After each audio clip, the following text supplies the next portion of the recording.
wellnesscouch.com, streaming wellness into your lives. You're listening to A Quirky Journey, the healthy family podcast with your hosts Jo Whitten and Fuad Kasab.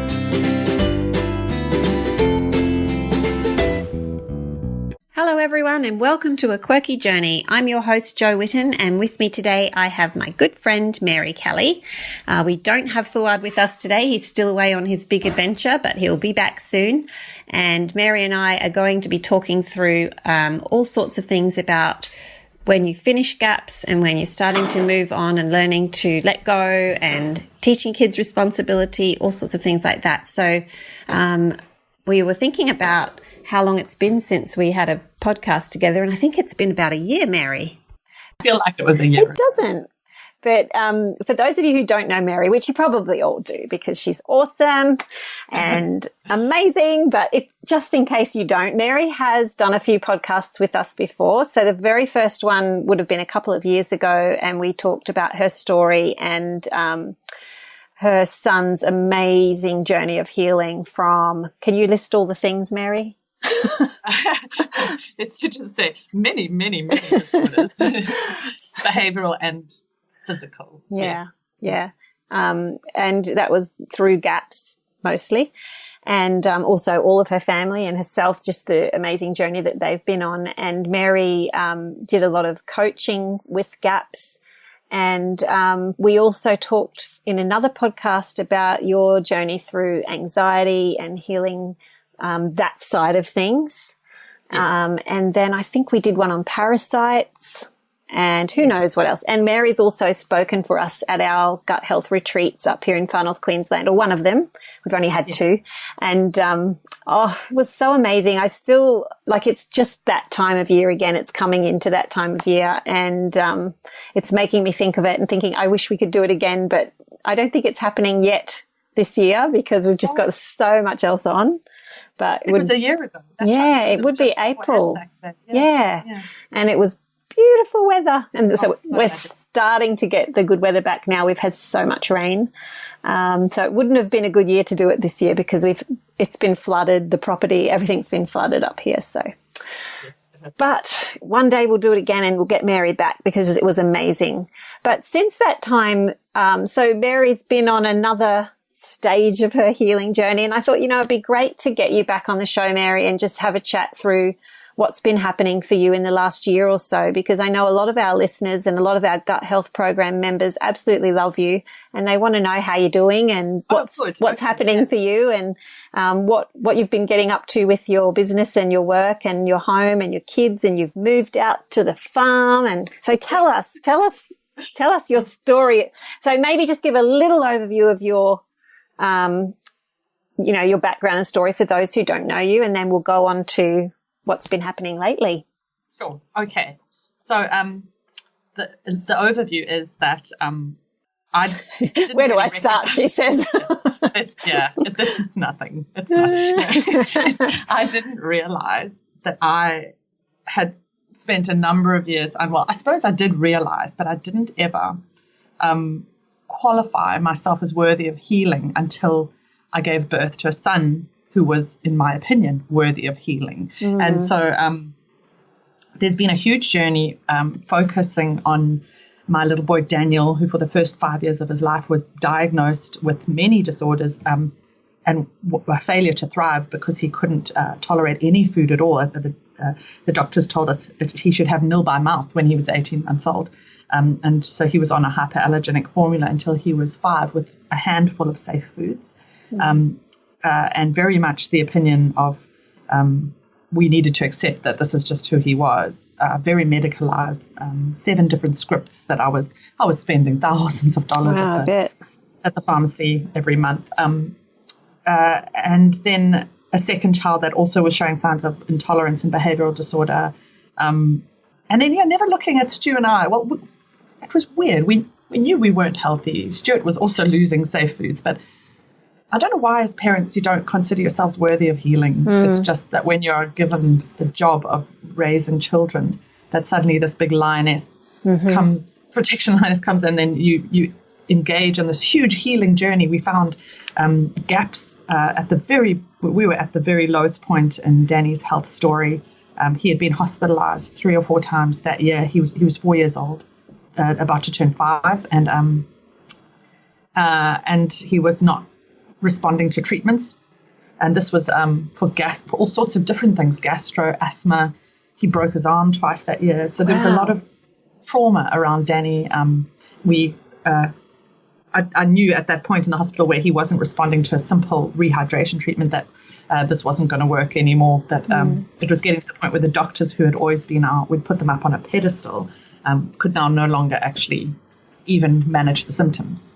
So we knew we had to go and find what the root cause was and resolve it. And we knew what it was. We just hadn't been in the mindset to do gaps. So the gut and psychology syndrome book that we'd read when he was 2 years old.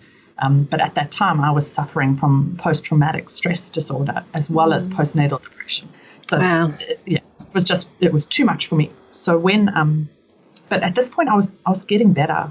I felt that I had some grace over my life and my mind. And so we prepared for gaps. We had to get Danny onto a number of safe foods in order to be able to do the intro diet.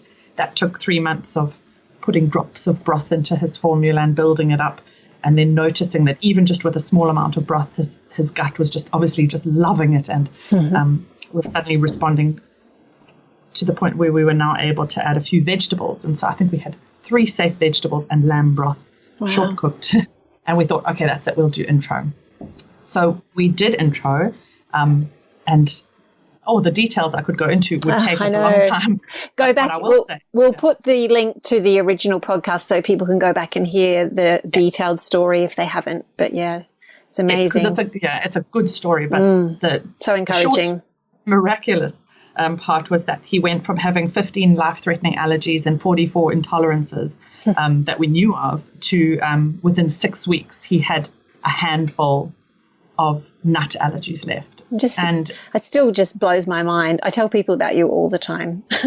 It blows my mind. So encouraging. And sometimes I think, it was really sweet. The kids have been watching old videos on the TV. Our TV set up as a computer so they can find and they found a folder that was called pre-GAPS videos. Oh, wow. And we interviewed the kids. I forgot that we did this. Oh, that's awesome.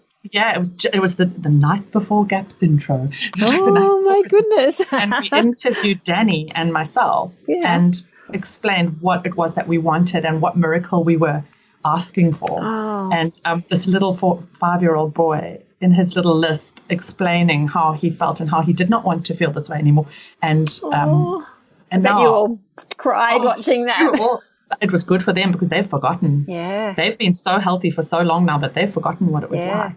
And so when we've now entered a phase, so we did GAPS intro. He healed incredibly. We did full GAPS for 4 years before we started to introduce more like nourishing tradition foods, like properly made sourdoughs and spelt pastas and things like that. And the kids have always just been chomping at the bit to no longer be on GAPS. And when you've had a child that is so when his life is threatened by food, there is a huge journey that you go on as a mother to stop white-knuckling the journey and to stop completely trying to control everything and to start actually not being afraid of your child's choices and to start understanding that even if he makes the wrong choices, everything is resolvable. So that's where we are in our journey now. I love that. I think you need to say that bit again for all the mums. Yes. So there comes a point in your journey where you have to accept that you've healed and that you have to accept that you are not in control of their health. You are just trying to influence it. And the point that I reached was where I realized that I had been white-knuckling the whole time. And it was like God was trying to undo my fingers from the reins and go, you know what? It's time for your child to make some choices and you need to stop being afraid of his choices because even though he makes the wrong choices, it's all resolvable. I love that. Yeah, and that has been not just for this journey on GAPS, that has been my whole life trying to control. Like I was learning that huge lesson in this environment of food because it's very it's a very good teaching environment. Yes, and it's relatable to so many areas of life. It is to all. I'm always comparing things back to that, and I'm like, it's just like with GAPS, or it's just like with it's a circle, isn't it? All of our life is made up of these circles of experiences, and they all linked together in a chain. Yes. That makes up our whole life. And they all start with a message and they end with being reminded of that original message. Yes. And that's what's happening. And you move on. But for the kids to watch those videos, they've been talking about it the whole week. I bet. After it. And Eden, she's so sweet. She's very precocious and she speaks beautifully. And she comes to me and she goes, I had no idea that we were so sick and that we are now so well, Mum. And she said to me, that gap stuff really was worth it, wasn't it? Oh, that's adorable. I know, but in some ways I'm just like, oh my goodness, you have no idea. We're the ones that bear all the stress and burden of the healing. It's just life to them, Yeah, that's right. Oh, it would be so good if you could share those, like do a little before and after snippet. Oh, I can't wait to see it. Yeah, brilliant. I'll have to do it. It's just brilliant. Yeah, definitely. 5 years on, yeah. Wow. 4 years on, I don't know. Yeah, 4. No. Yeah, well, you must be 5 years on by now because we're getting close to. Yeah, we were November 2013 was our first. Okay, because we were October 2014. Yes, so we're a year ahead of. Yes. Yeah. And way ahead of me in experience. I don't know how that happened, but anyway. Because you had to go through so much. I think so, yeah. I became an expert. Oh, yeah. Well, you're such a researcher and you have that background, don't you? And so that's why you just went gung-ho with it. Yeah. I've just it works for me because I've always wondered. I've always had a good memory, and I've always wondered what the point of it was. There you go. And I think God was like, here you go. So when I read something, I don't tend to forget it, and now I started to be able to apply that, and I was like, oh, I see now what the memory was about. Well, I wonder what Isaac will do with his memory. He has an amazing memory. Yeah, you'll see. There'll be an absolute. It might be a massive part of his life, or it might be just a small part of his life where that memory will be the thing that solves everything for him. At the moment, he thinks he's going to be a linguist, so he's studying 3 languages, Japanese, Chinese, and Korean. Oh, that's wonderful. Yeah. I don't know that's where we'll go with Danny's language. I think that's going to be something. Well, I'd love for you to explain how he's changed in those years, because you were telling me not long ago, if you want to share it. Oh, yeah, absolutely. Yeah, okay.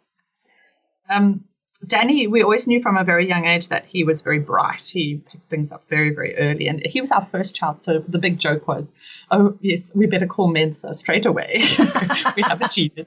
And it was a joke, but guess what? It's turned out to actually be a reality, and it's been really interesting. He never had a problem with his brain. He never had a problem in terms of retaining information and learning, and he would lose himself for hours, even with all the health stuff that was going on. But the problem that we found in the prison that he was in was his sensory processing disorder. So he couldn't.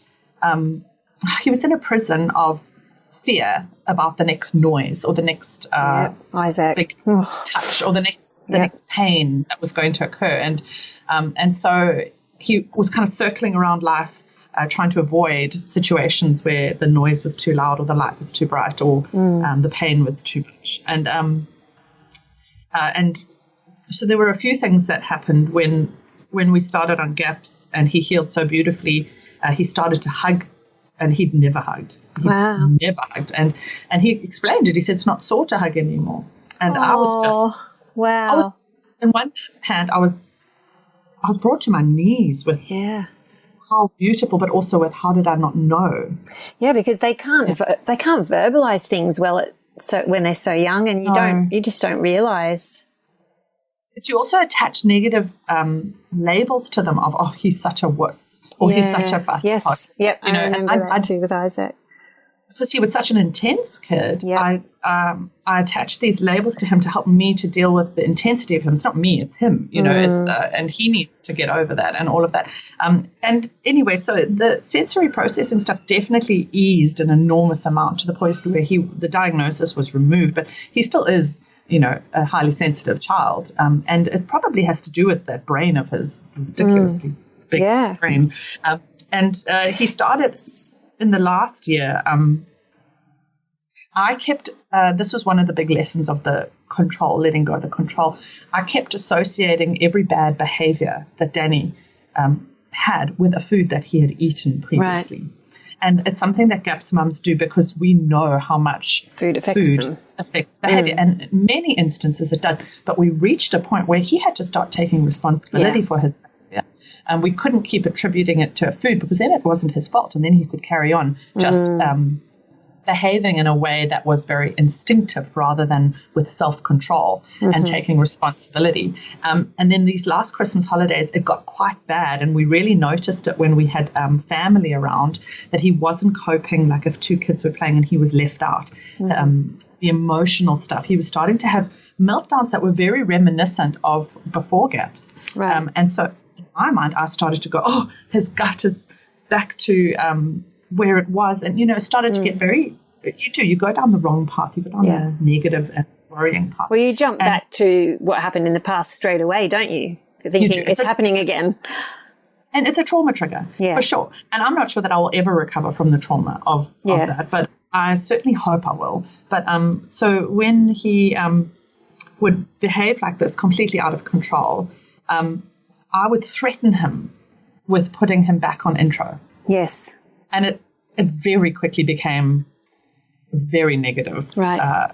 and inappropriate, kind of a punishment. Yeah. And that's not what intro should be. No. Intro should always be a place where you can go. It's a safe place to reboot if you're not feeling that well.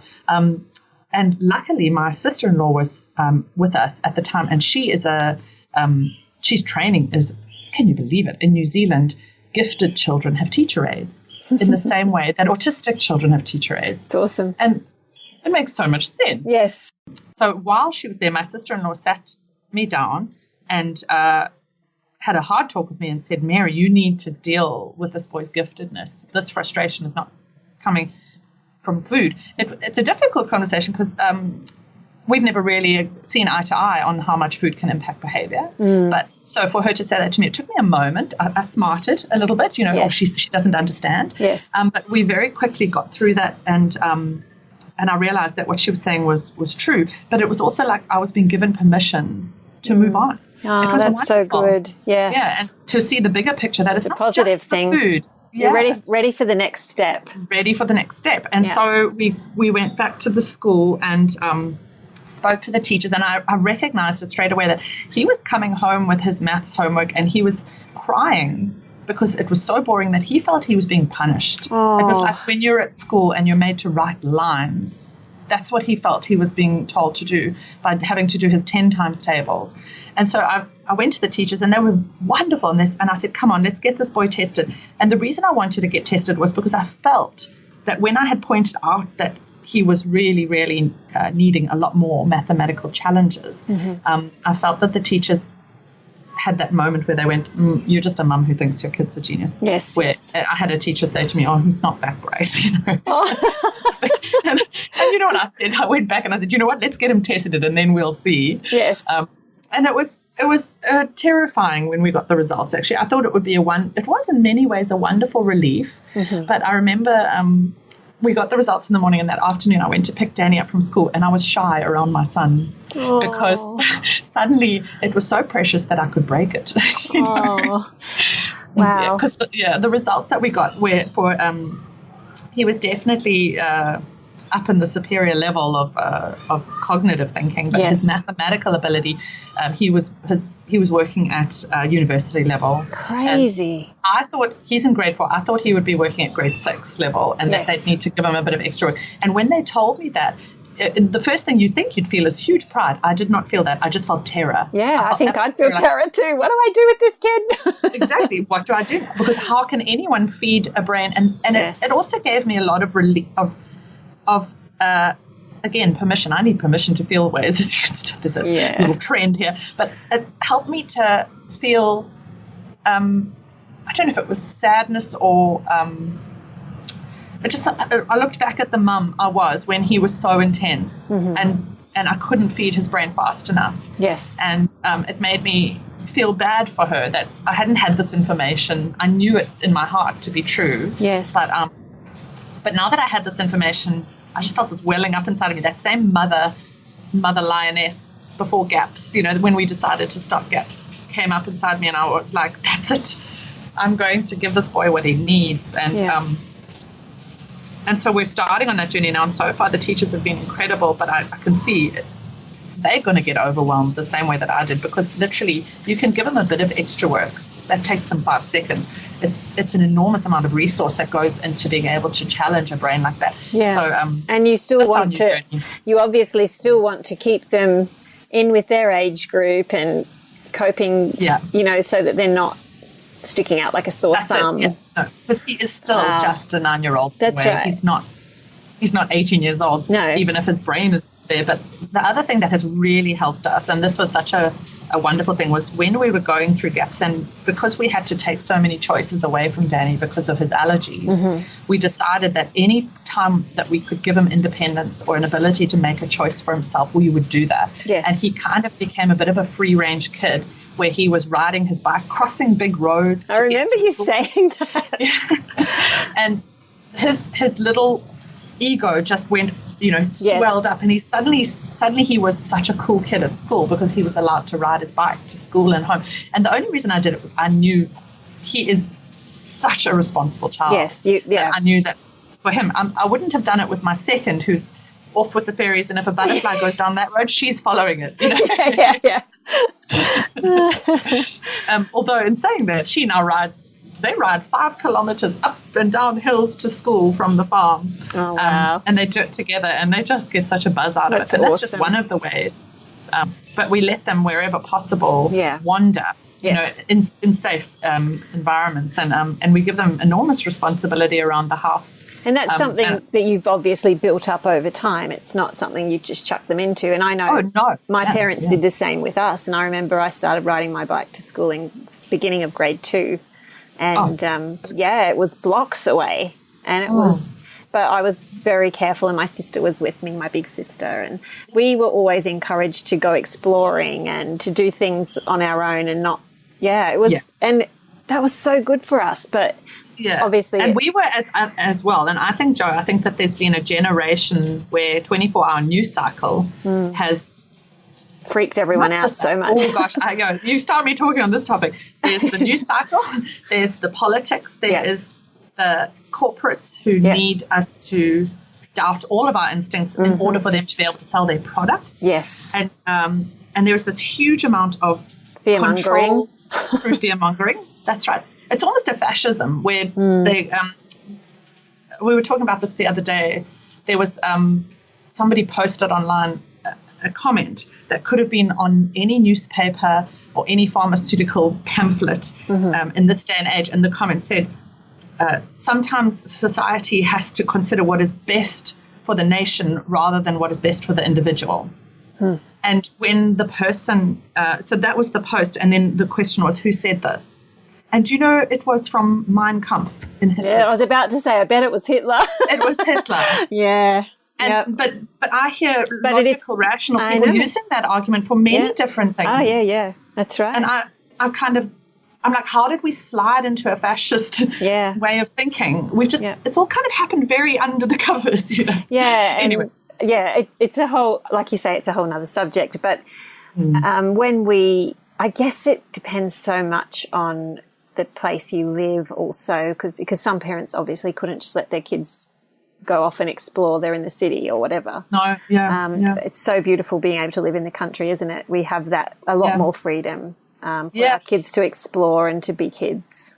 I agree. I do think that every family can do it to some degree. Yes. As long as you've got the processes in place and the will to do it. That's it. But and you've got to take it a step at a time and slowly let out the, the boundaries, really take it slow. Absolutely. It's funny. Go ahead. Oh, no, I was just saying it's for the good of the nation. If we're going to be talking what's good for society, it is good for society that our children learn how to assess risk. I just have to mention my husband came home yesterday and said, have you got to read this article? Have you ever heard of this? And it was a little boy in the 1930s, I think, and they called him Lenny the Legend. I don't know if you heard, it was just on the news recently, and he was 9 years old, and the Sydney Harbour Bridge was opening, and he begged his father to let him go, and they lived 1,000 kilometres away, and his father allowed him to go, and he rode his horse to see the bridge. And it was like, he had started working the farm from like 7 or 9 or something because his dad hurt his back, and he was just the most responsible kid. And I just think, man, what's happened to us? You know, we're so different in our day and age. The kids just, they don't learn the responsibility like they used to. And I'm not talking about everyone else and not mine. I'm talking about mine as well. But, me too. There's definitely so things much. that and it's really fascinating to me how we have convinced ourselves not to trust children's instincts. Yeah. It's a real message that is driven home over and over. And I understand kids don't have a fully functioning frontal lobe, and there are many times that we shouldn't. And that's why you're very much watching over and keeping track of all that they're doing. And but being, I think one of the things I've really noticed with my kids is spending that like heaps and heaps of time with them when they're really young, having them constantly by your side, teaching them in everything you're doing, like talking through things as you're doing with them there. And they're learning it, and then you give them a little bit of leeway and say, okay, now you go and try this. Like my mum, for instance, going back to food like we do. My mum saying to me, okay, you've made cakes with me heaps of times. Now you go and make up a recipe. And I think I was like 7. And she would say, okay, what goes into a cake? What can what do you think you should put in it? And you go and make one up. And of course I failed a few times, but she was right there. And I think that's in all of life. If you give your children opportunity to try while you're there watching over them, so there's the safety. And then once they're responsible, you let it out a bit. It's so true. The thing that I struggle with, it comes back to that control thing. It's hard. My kids are learning to cook as well, just like that. And it's beautiful. And they, Danny's now responsible for, I say 1 meal a week, but let's be frank, it's 1 meal a month. It's whatever you can manage. But the thing that I struggle with, and I'm sure that many people listening will feel the same, is the cost of my precious food. And if they make a mistake, I can feel myself kind of going, no, I'm not sure that I want them to use all that almond meal. That costs a fortune.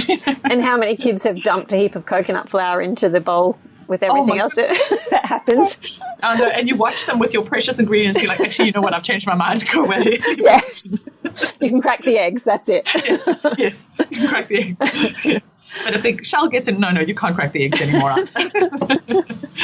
I have to get better at that, and I know some mums are really great at that, and I'm learning. That's one of those things that does not come naturally to me, but I see the value in it. Me either. And I remember the struggle that I felt when my kids were little, of even not just the patience, but also just the time it takes to teach them like that. The time is just such a, like, you just feel like you are never alone in those early years. That's it, But it does pay. And like I did a post on Instagram actually not long ago about it. I think it was one where my 20-year-old daughter, she'll sit there after dinner and read to me while I'm finishing my dinner, and she'll just sit there with her, she's got her legs up in the chair and she's all curled up and she's reading things to me, or, telling me about her day, or, and now we're like best friends. She'll come and sit on my bed and chat to me at night before I go to bed, and I'll come and sit in her room and we'll just be talking, and my husband will come in late at night and go, "What are you guys doing?" "Oh, we're just talking." We've got this beautiful friendship now because of all that time that we spent together when she was little. And it was exhausting, but I'm so glad that I did it. So worth it. So worth it. To make the time. Yeah, absolutely. Yeah. Lesson, actually. So we've sort of gone off track there, but not really. Okay. Not really. It's all linked. It's that circle of those chain links, like you were saying. Yeah. So the big thing for me, and something I probably should speak more about, is in general, not even just today, but is how to cope with moving on. That's a big one. I think it's really important to, tell us some more about it. Well, it's the idea of accepting the healing and accepting, because you've been on such a knife edge, because in the early stages of gaps, the body has become so sensitive that even a slight deviation can cause a big reaction.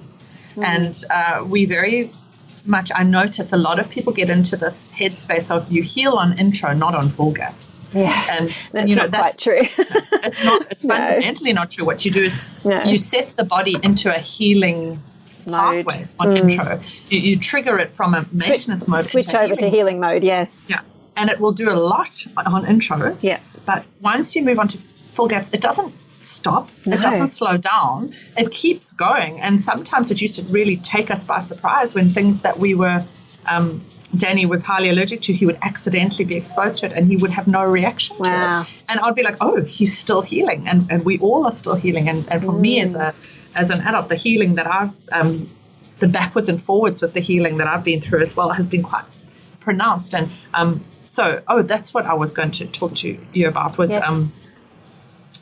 so the family are all ready to kind of move on. We're having sourdough irregularly, probably a few times a month. Yeah. And if, we've got some little treats, like the kids will have corn every now and then. All of these things are a few times a month. Yeah. There's a spelt spaghetti that you can get at the IGA. Oh, yes, I used to get that. Yeah. Yeah, and it's these are the sort of things that we've been having them, and it just blows me away when we have them and there's no reactions. So exciting. I'm still sitting there waiting for the other penny to drop, and which is wonderful. But the downside of it all was that my health wasn't quite tracking with everyone else's. Yeah. And that's because I had another baby. Yes. And I know that's why, but I still was resentful of the fact that I still seemed to be struggling so much with lethargy and my mood. I didn't get depressed. I think what happened was I got stressed because idiot that I am. I had a baby. 3 months later, I started a business, and then 7 months after that, we moved to the farm. Wow. So I moved to the farm with a 1-year-old and a burgeoning farm business, and then didn't know anyone, and moved from having my parents living downstairs to a town where we didn't know anyone. And my parents could, are an hour and a half away. It's not so easy anymore. And the farm needed to be set up, and then started collecting animals. And so what I saw as potentially as postnatal depression or a real low patch hitting me again, it took me a long time to sit and actually write it all down and work through that. Actually, this was postpartum depletion. Yes. Like that beautiful podcast that you did. We'll have to link that one as well. Yeah. This was postpartum depletion, and it was a third baby as well. And the third baby is the one that really tips you over the edge, especially if you've had gut trouble. Actually, yes. Isaac was my third. Yep, there you go. There you go. Yeah, and that's that's in that podcast, I'm pretty sure, where he talks about, I hadn't actually considered that, and he I didn't even remember that. No, yeah, and I think your reaction was the same when he said it. I haven't listened to that one for a while. I need to, obviously. No, it's not your fault. This is the memory thing. You see? Yes, Don't forget this that's stuff. right. Wait a minute. He said 10 years is usually about how long it takes to heal from postpartum depletion, so I should be over it. 14 years. That's a bit depressing for me, but I think we're ahead of the curve because we know what to eat. Yes. Yeah. But to actually accept, because people in society, you have your baby and 6 weeks later, you're allowed to start exercising to get your pre-baby body back. Oh my goodness. And I'm so glad you brought that up. Isn't that crazy? It's heartbreaking in many ways because it doesn't have, there's no grace for mothers to actually just be in the body that made a baby and for however long they need to be. And you've got to get that stomach back flat. Oh my goodness, never gonna happen. No, I don't think mine's gonna ever happen too. Moving on from the stomach, the washboard stomach that I never had, but I really want. But the fact is, we actually apply it to ourselves, even though we know it's not true. I was ranting about why am I not bouncing back? Why am I not bouncing back? And when I put it all down on paper, of course I'm not bouncing back. I had a baby. It was my third, and it was my third after a miscarriage. Yeah, and I hadn't quite recovered from that. And there was the hyperemesis I had during the pregnancy just wrecked my gut. It wrecked my liver. Is that can you just explain that for those who don't know? It's the being really, really sick during pregnancy, right? Yes, it was made famous by Kate Middleton. Oh, yes, I should know this, but I never watched the news. I had 9 months of it, and I had 9 months of it with Eden, and then I had 9 months of it with Ash as well, and there were other symptoms, really awful symptoms, and I just... wow, 9 months. The only thing I could eat really for 9 months was, ironically, eggs. I think that would be the one thing you wouldn't feel like that was all I wanted, and I know it probably saved my bacon, but nonetheless. Eggs and bacon. It had completely worn me down. And then, so there were all of these areas in my life where if I had just sat down and thought about it, I would have had more grace for myself and patience. But the stress of life was adding up, and I needed to have the energy to be able to cope with so many different things in my life. And so I got really low about that. And at the same time, I stopped doing the coaching on your page, and it was because I just realized I've got too many things that you're juggling so many things. Yeah. And I didn't have healthy boundaries either. I've been through a whole learning lesson about setting healthy boundaries, not just with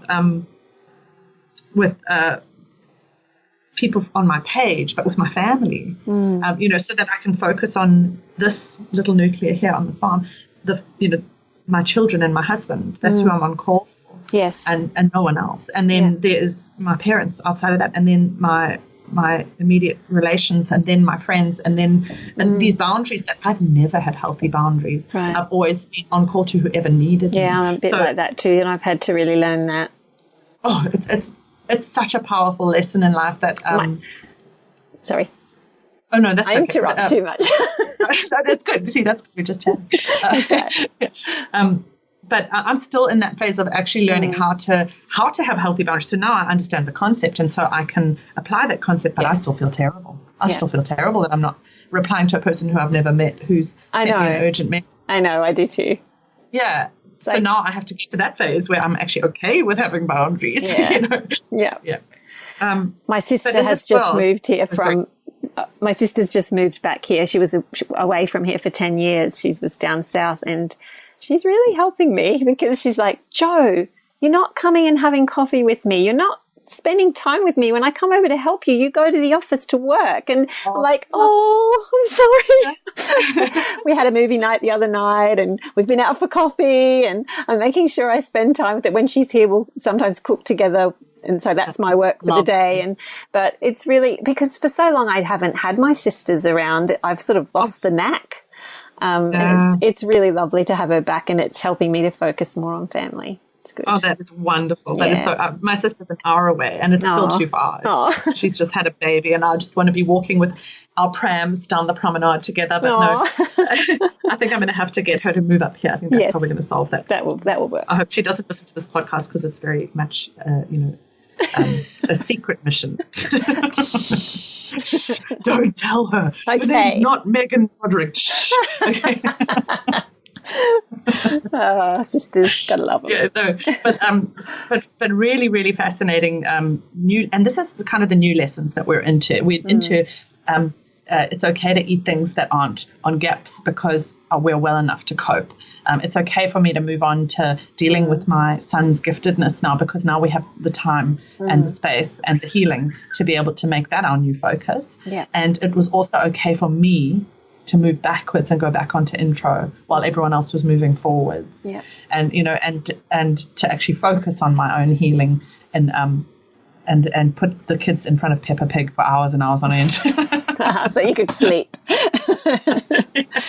It's okay, Mum, to take some time out for yourself. I know on the one hand I'm saying make sure you spend plenty of time with the kids, but there's a balance. Like you do have to take off and have some time alone. And even when I did have little children and I was doing that full on time with the kids, that's when I started working a little bit from home.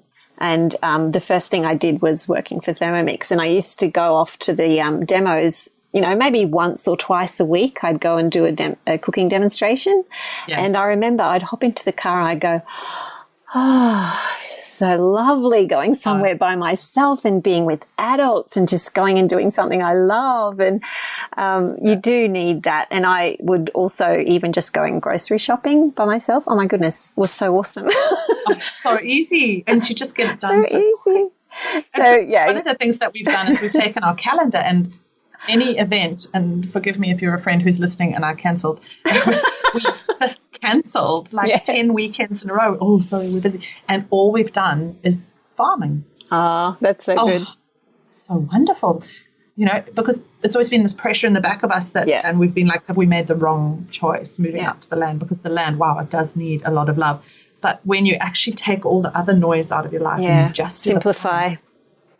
It's so pleasurable, and you get so much exercise and sunshine and fresh air, and you start to see, like, we just staked out our huge big veggie garden in the front paddock, and and in your mind you can see all the compost going down and the plants starting to grow and the fence going up, and it's just it's very, very good for the soul. So there's been this good. So good. And there's been a wonderful kind of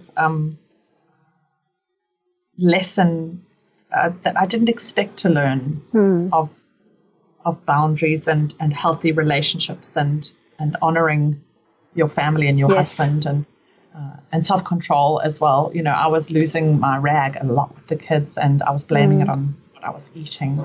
But actually, it's the same with Daniel. I did the same thing with him. Going back to intro, I did get a very, very balanced mental health going, and which gave me enough time to be able to focus on how to actually apply emotional self-control.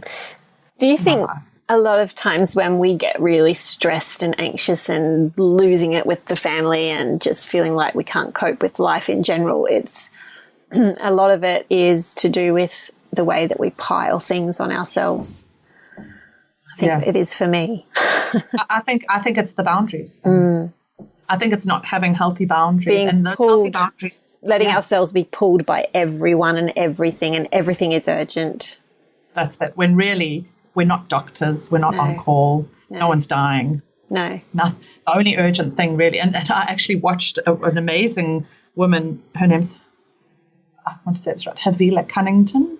She's an American pastor, I think. Okay. And she did a podcast recently on her page where she basically said, these are the 5 lessons. And I only got through 1 and 2 before I was like, it blew my mind. So I stopped watching it and I'll go back to it. You think about it for a while. And number 1, she said, was when she started her business, she was 27 without kids. And they had Hotmail. They didn't have Facebook or Instagram. And as her business grew, so these new platforms all came online, and each one came with an inbox and a way of contacting her. And then she had children, and people were used to her responding immediately to things. And now sounds like me.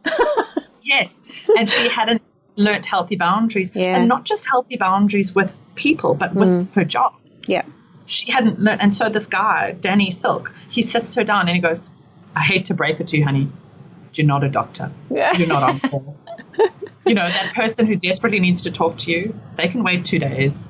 But, that's a really good thing I'm going to remember. I'm going to say that to my Fuad says this stuff to me all the time, and I've gotten so much better over the last couple of years because he's always saying to me, Jo, this is not urgent. Yes, I'm like, you are not on call. Okay, it's not urgent. Okay, no one's going to die. That's it. She had 2 doctor friends, and they went out for dinner, this lady, and she said they were doctors and they were on call. Yes. And their pager would go. And they weren't even rushing to the job as fast as she rushes for a message about something that hadn't been delivered. Yes. They were like, oh, I've got to go to the hospital. And then they would sit for another 10 minutes and finish their coffee. She was like, wow. Not even the doctors are rushing as fast. I'm rushing more than them. Yeah.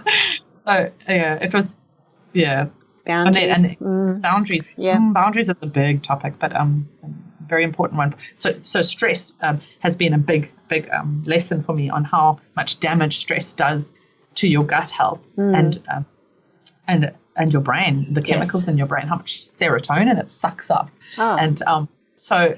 Stress leads to all sorts of health problems. And so that was the way that I managed to convince myself to finally take my own health seriously. It was like, I want to be a healthy mother to my children. And that doesn't mean being thin. No. Although that would be nice. That would be nice. Yeah. It means being... It wasn't that nice when I was too thin, though. Just so you know.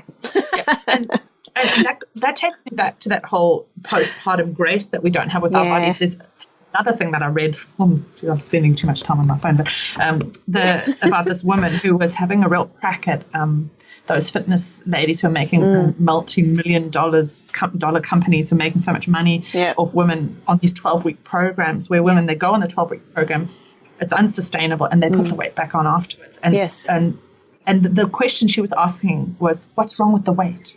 Yeah. Why do we think that a body that has created 3 human beings shouldn't have a little padding around the boobs? You know, children love soft bodies. They love to hug, you know, and my kids do. They love it. And we talk about it. I try to keep a really healthy body image with my children, even though I'm not necessarily feeling it on the inside. Of, oh, that's so important. Yeah, if my boobs weren't so big, then where would you put your head, my darling? You know, that's one of the things we talk about. And then, you know, I like to shake my booty every now and then. And so the kids know that I think I have the most beautiful bum in the world. Yeah. It might be a few sizes larger than I would like, but they don't know that, and I'm not telling them. That's awesome. And your girls will grow up thinking, that's just normal. It's meant to be like that. Yeah. I'm not interested in them being told that they are failing if they are not disciplined enough to work out for an hour every day. I'm not interested. But I'm interested in working out and in order for my heart to be healthy and my body to move, and so that my lymphatic system works better. I'm not going to do it anymore because I'm told I have to look a certain way. That's perfect. To feel happy. And that's huge. But I really loved what Dr. Natasha said in your last podcast. Wasn't it great? But what she said actually about fat holding toxins, and how if you're struggling to lose weight, and this goes up to all the mamas on there who often ask the question of, why am I eating this way and not losing weight? It's because of that river of toxins. That was really powerful to hear, because that really cements for me that my body will start to lose the weight when it's ready. Yes.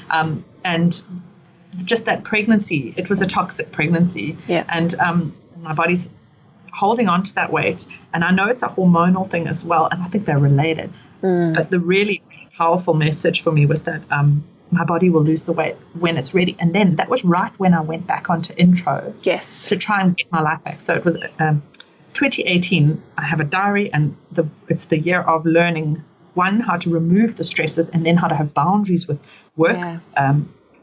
Even with my children, they need boundaries with acquaintances, with also with the thoughts that are running around in my head. I need boundaries. I need to actually be able to say that thought's not helpful and put it aside. And then to get my body back into just running a bit smoother. So I went back on intro for a few weeks, and it was astounding to me how quickly my body responded. There were 2 things that were astounding. The first was how heavily I detoxed. Wow. I wasn't expecting that. After what was the symptoms, the detox symptoms? Well, for me, it reaffirmed all the stuff. I had chronic fatigue syndrome for many years. And if we go back, I had chronic fatigue because I had Epstein-Barr virus. Yes. And I think that this is something that goes completely under the radar. I had 2 bouts of glandular fever, and I think that we're going to start seeing a lot more coming out about what glandular fever does to your lymphatic glands. Yes. And basically shuts them down. Wow. And so then you develop chronic fatigue syndrome because your lymphatic system, which cleans up all the toxins that don't go through your gut, it cleans it up from your eyeballs and your muscles and your bloodstream and your bones, and helps it to move out of the body in the correct way. Yeah. But if your lymphatic system's not working properly, then when you detox, you feel it. You feel every toxin trying to get out of your body and not being able to get out of your body. Wow. And unless you have very, very good strategies, and even if you have very, very good strategies, it is very uncomfortable. And so I was dry brushing. I was putting the sleep balm on my feet every night. I was bouncing up and down on trampolines. I was even taking activated charcoal, and all of these things were helping to make me feel a little bit better.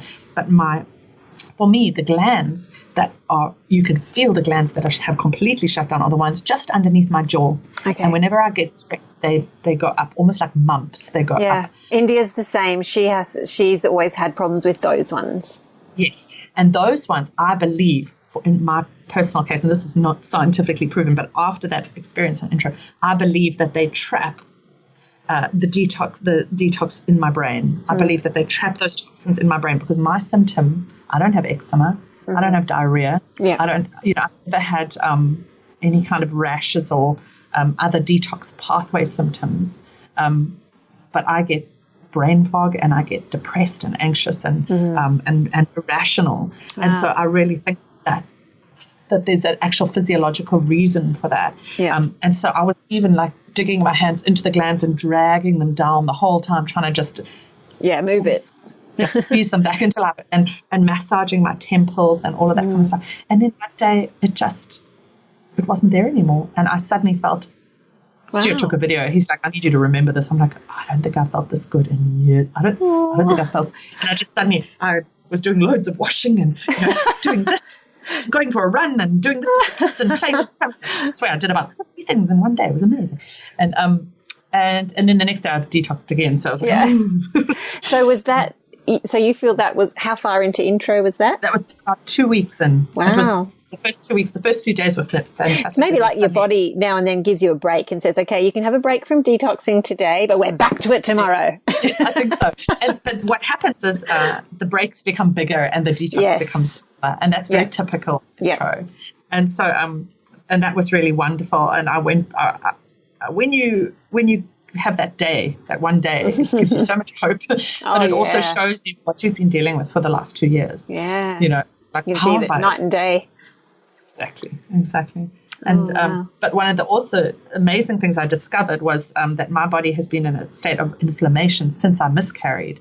And when you are inflamed, so how long was that for? Like a year? So that was 2015. So 3 years. Yeah. So what happened was I miscarried, and I was so sad and grieving that I started fasting just as a very natural. Yes. And I was fasting, but in 1 month, I put on 10 kilograms. While I was fasting. So that's a stress thing, isn't it? Well, I think it is. I think it's a hormonal thing. And I think that sometimes if your hormones are imbalanced, which is typical after a miscarriage and completely normal, coupled with a detox system that's not really working very well, and a body that is inclined to go into a state of inflammation. Now, inflammation is something that it should happen, but it should end. It's something that should go up and down. It's a bit like when a muscle spasms. Sometimes you hear about women with their pelvic floor after childbirth spasming for like 10 years, and that you become incontinent. Women always talk about how, they suddenly can't hold their pee after having babies. And you think it's because the muscles are flaccid, but it's actually because the pelvic floor is so traumatized by the experience that it spasms. Right. And so any extra work you do to it, it just kind of collapses. Right. And I've been on this journey as well. Wow. But the point is, I think that the body does that with inflammation as well. It kind of spasms into a permanent state of inflammation. Yeah. And the foods that drive inflammation are all the nice ones. It is coffee and chocolate. Yes. And nuts and like the high casein foods like cheese and even for me a little bit yogurt. I'm fine on sour cream. But, so I had been telling clients this for years, and so I thought, okay, finally it's time for me to do it. And so I cut those 5 foods out, and almost immediately I felt my body let go of water. Yeah. And just start. I felt that's. I threw my scale out a while ago, but I can feel, I love it. because it just is the most depressing thing if you set yourself a weight goal and you don't hit. Oh my goodness! And it goes up and down every day anyway. Exactly. But I noticed my rings started to feel a bit looser. My pants were a bit looser, and it was water. I'd say more than anything, but it was also. I think when your body is in a state of inflammation, it grips onto weight and fat and all of that kind of stuff. It is willing to let that stuff go, and water. So that was an interesting outcome as well. Oh, that's so interesting. Yeah. It's almost like we could make a podcast about each one of those things. But yes, there's lots of topics in there that could, Yeah.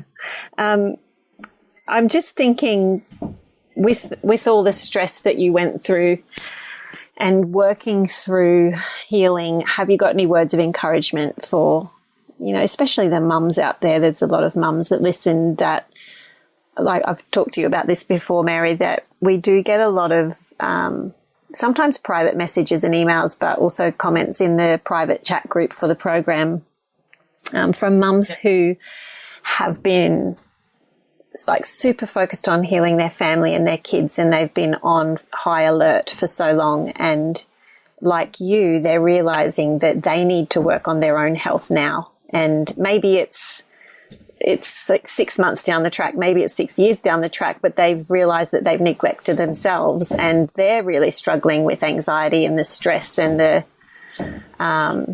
and it's time to look at that as well. Have you got any words of encouragement for them and how they can begin on this for themselves?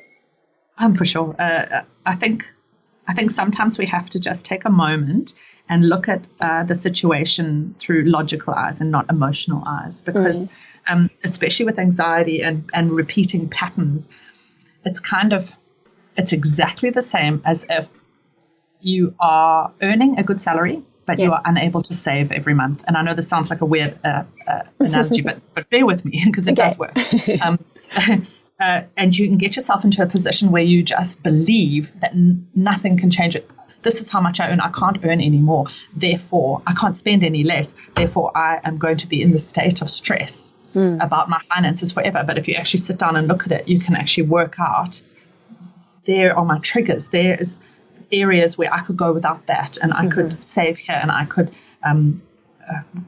It's exactly the same thing. It's the same thing when you look at your family and how it functions. You have to consider everything. You have to consider scheduling your time better, and not so that you're not always reacting and responding. So agree. You have to have quiet times for everyone in the house, including yourself. You have to look at your spiritual life and what you are believing about yourself. That the lies that you believe in your head about yourself, you have to start confronting them, and start speaking to yourself in much kinder words, and start. I believe in. Mine comes from a Christian point of view, but I believe in affirmations. I have a mug. It's the best mug in the world. We've talked about this before. I love this. And my mug tells me I am fearfully and wonderfully made. I am powerful. I am unique. I am perfect, just as I am. Let me tell you, I wake up in the morning like a little superwoman, and I stand in front of the mirror with my hands on my hips, and I go, I am powerful. I am unique. And I've even got my daughter doing it, and she comes into the room and she goes, I'm not better than anyone, but nobody's better than me. So cute. And she loves it. She really absorbs it. And children love affirmations. And what you notice is that your tongue is incredibly powerful. And what you are saying out loud, powerful. It comes to pass, whether you want it to or not. So what you should saying out loud, you should protect that, and you should be saying very positive things about yourself and your family and your circumstances out loud, even if they aren't true yet. It's what you want. And I don't think people give enough attention to this. I agree. And especially, like you were saying earlier about your body image and things like that in front of your kids, you may not really think that you're the most beautiful person in the world, but don't let your kids think that you hate your body. Oh, no. And it's, I think, it's something that I've had to don't recover from. Use language that makes them think that. No, and one of the other things that we do quite a lot with the kids is I look at my daughter and I go, "You've got beautiful legs." They're so I don't. And then you think she thinks I'm going to say, "Oh, you should model," but no, I don't say that. I say they must run very fast. They must take the places very fast. And so you ascribe. Sorry, my dog is barking very loudly. Just 1 second. I'm going to close that. It's okay. She's doing her job. She's chasing my lovely friend away. Your poor friend. Yes, she'll be fine. She's in her car. It's prescribing a practical use for every bit of the body and the body that God made you, and human bodies that God has given us that self-heal, and you talk about that and you focus on, now I sound like I'm good at this. I'm not good at this. This is something that I try to be good at. I'm a work in progress, but ascribing very positive words to what has been, the healing that you've done, and also talking about the dreams of where you want to go, and speaking them out loud and speaking them into being. I talk about things like that all the time. And recently my husband and I started trialing having a word on a day that we're going to spend together. We start off the day and we very consciously, again, this is very new, not just something we've been doing all the time, describe how we would like our day to go, and we choose a word. The other day we went to the beach and we chose the word delightful. But I say that because we have not had many delightful days. There have been very stressful days with a 2-year-old and my very task-driven husband. So I've had to pull him back in and go, the humans are just as important as the tasks. Let's focus on being with each other and having a delightful day. And we talked about the word delightful all through the day and ended up having a delightful day. Yeah, because when you focus on it, you're much more aware of doing things that are going to help that work out. And the amazing thing is it sounds stupid until you do it for yourself. Yeah. When you do it and you actually, if you're both on the same page, or if you can get your kids on the same page, just talking to each other in gentle tones and establishing relationships that aren't fraught and based on violence and anxiety and often I think the kids respond to your own anxiety and stress. Definitely. So what you see playing out with your children and where the children are adding to stress and anxiety, it's often coming from a misunderstanding. They see it in you, so they think that's how they're supposed to behave. Yeah. And that's not to put blame on the mother or the father at all, but it is about awareness, self-awareness. And we have a set of family rules, and I'm going to get these printed on big canvas. They are honor and love and self-control and responsibility. Yeah. And then there are a couple more, but the one I wanted to talk about is self-control. Yeah. You have to get yourself into a position where your emotions are under control in order that you can have healthy boundaries with everyone, and in order that you look after you and people can trust you, excuse my language, but not to lose it around them. And then they start to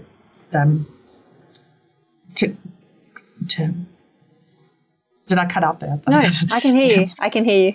They start to respond with their own self-control. So it's a very big journey, but it all starts with actually realizing that it's happening and realizing the unhealthy patterns. And, the food can do a great deal. Yes. Oh, good. The food can do a great deal in order to help stabilize big emotional sugar highs and lows. But there is a reality that sometimes you have to go back to your childhood and deal with stuff that people said about you and declare it to be untrue. And, and you have to actually do the hard psychological work and spiritual work to heal as well. And I think with anxiety, I think that's a big one. Yeah. It really is. Mary and I have talked about this a fair bit lately, and I find Mary really encouraging to talk to about these things. And I wrote down... I don't think that I have too much more to say on that topic other than find time to analyze and to just write down some things that you would like to do differently, and just start with small little tasks and move from there. And let them get bigger and bigger as you go, and diarize it all. Write a diary. Yeah.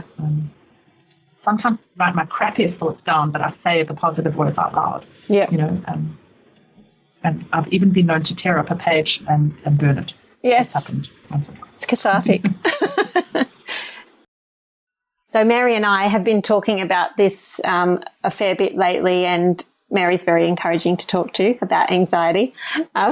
Like I mentioned earlier in the podcast, we've had a lot of emails from mostly women, a couple of men who really struggle with anxiety, and especially when you're in the midst of all the stress of trying to heal your family, I think it can really take over.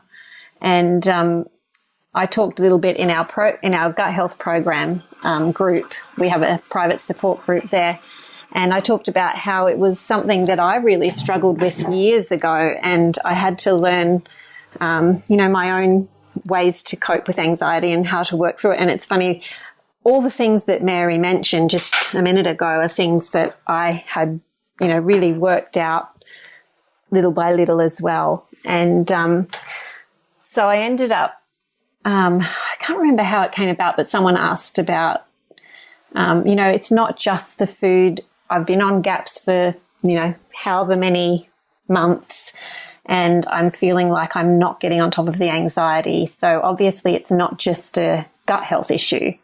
What else can I do? And I remembered that when I had been working through anxiety, it was before we'd ever done GAPS.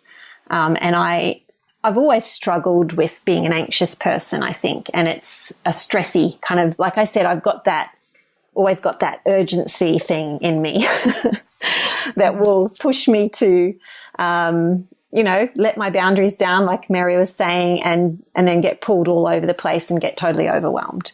And so this is something that I've had to really work on in my life, and it's I reckon 80-90% of it of our healing, especially Isaac with the anxiety, was food related, but there's so many other things to look at as well. And Mary and I are both in agreement on these things, and we really think it's important for, mums to, like we said, take the time out to work these things out and not just keep pushing through and going, I can cope, I'm just going to do it myself, I'm just going to, I've got to be strong for the family. Sometimes you've got to take a step back and just, work on things yourself a bit. Right, Mary?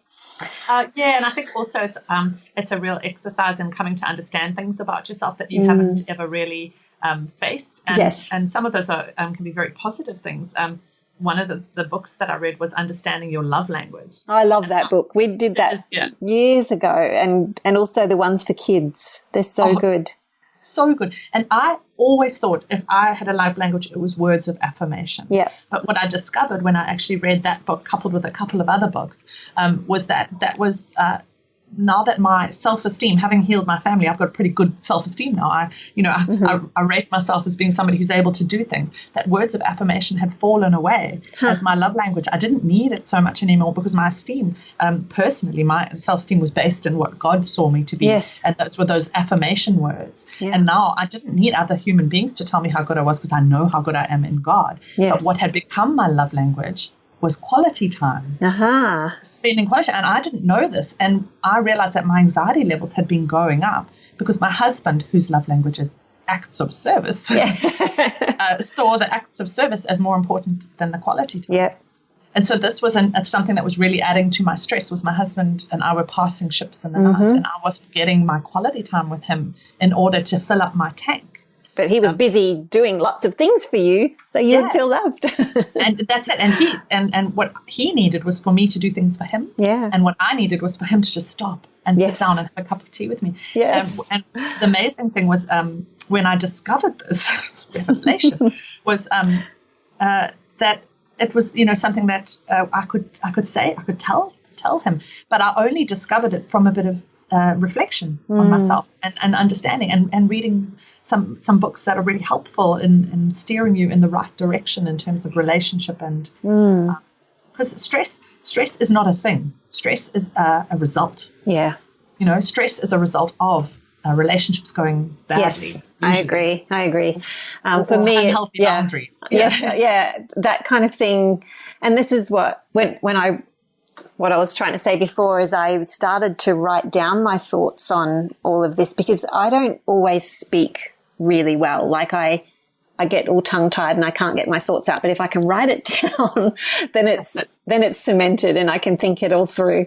And I was writing down my thoughts and anxiety for these women in the group, and I was thinking to myself, what did I do that really helped? What were the things that I found? And it just made. I actually found it a very cathartic experience. And whenever I do still get anxious at times, but nothing like I was back those years ago. Like it's like Isaac with his OCD. He's never, he feels like he'll always have OCD, but it's at such a low level now and he knows what to do when it flares. Whereas before it was so bad that whenever it flared, it was something that he could completely not cope with and he would be a puddle on the floor and screaming, crying, couldn't feed himself.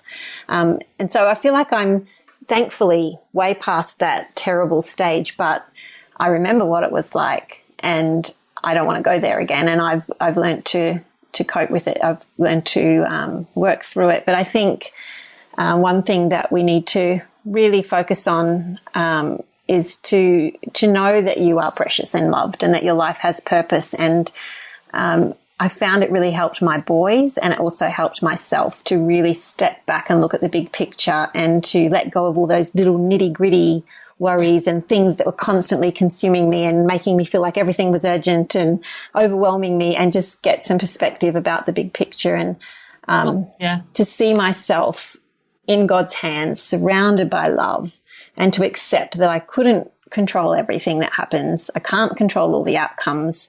And sometimes I just have to let go. Well, always just about have to let go and let God. And we've talked about this before, I think we talked about it in the anxiety podcast. And it's foundational stuff. It is. It really it's so foundational. the thing that always amazed me was how often we have we get our lives, we get our children and our marriage and our home, and there's still this space that's missing. People always talk about it, and people generally tend to veer off towards midlife crises because of it. But that space, I always say to people, that space is a God-sized space. Yeah. And when you fill it, when you fill it, suddenly all of those things, the jigsaw puzzle falls into place. The lack of purpose and the lack of understanding just falls away. It stops being an issue. And it takes so much pressure off us always feeling like we have to control everything. Yes. And we think that everything's up to us as mum or, as the healer of the family, but it's not all up to us, and you do have to let go. But at the same time, you're not alone. No. And you are a beautiful part of a grand design. You are part of something beautiful, and just let yourself, what I've really noticed with a lot of people, they have this same experience that you push trying to do something your own way or trying to get something to work exactly in the time frame you want or whatever it is. And then you go, this is not working. You go, I give up. And you let go. And then it all falls into place. What do you know? And usually in a different way than you expected. And that's what I find with the anxious, stressy kind of way that I have been in the past, and I sometimes am still, that I go, right, I've got to consciously let go of this and just leave it to God. You do it. I can't do this. Absolutely. And a lot of the time, the stress that we are feeling is because we have put time frames or expectations definitely that no one else even knows exist. Yeah. And we think we're holding ourselves to them as if everybody is expecting that. Exactly. Yes. And no one else is expecting No one else is.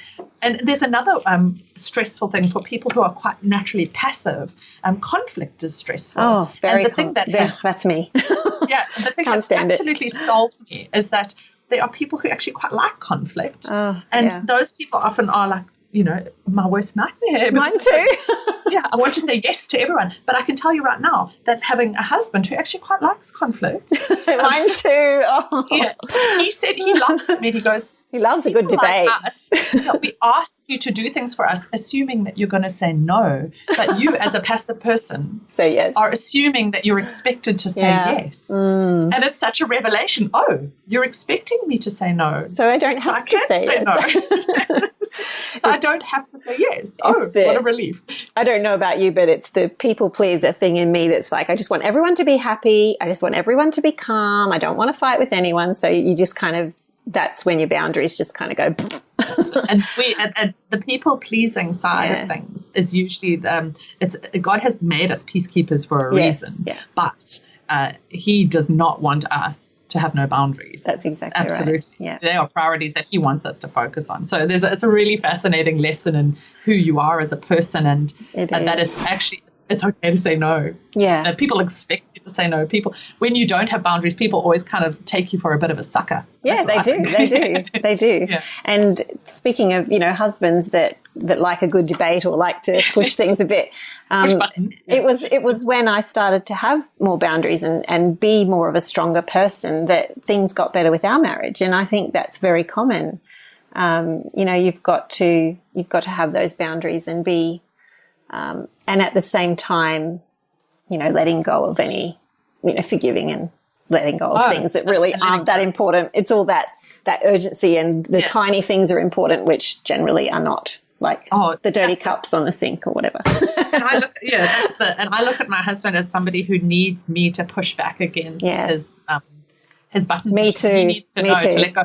And I'm the one who needs to actually kind of learn that it's okay. It's okay to be in conflict with people sometimes. Yeah. Even as uncomfortable as it feels. That's where you grow and you learn. So true. Well, we've covered a lot of subjects. Wow. That was big. That was good. Thank you, Mary. I always love chatting to you. Sometimes I go, Mary, I'll just ring you quickly, and then it's like an hour later. I do not think people ever actually ring me quickly. I think that's why people don't call me anymore. Oh, I would call you more, but I just don't want to be a pain. No, I love it. I love having chats with you, Mary. So thank you so much for coming on today and chatting. Do you want to just quickly tell everyone about your balms? Because this is something that Mary makes. Like she was saying earlier, she started a business when her baby was 3 months old. Oh, yeah. And this is a really beautiful, nourishing business that we want to help Mary sort of get it out there. And we're actually going to be putting the balms in our shop. Yay! I'm making your order as we speak. They're cooking in the background. They're simmering away. Yeah.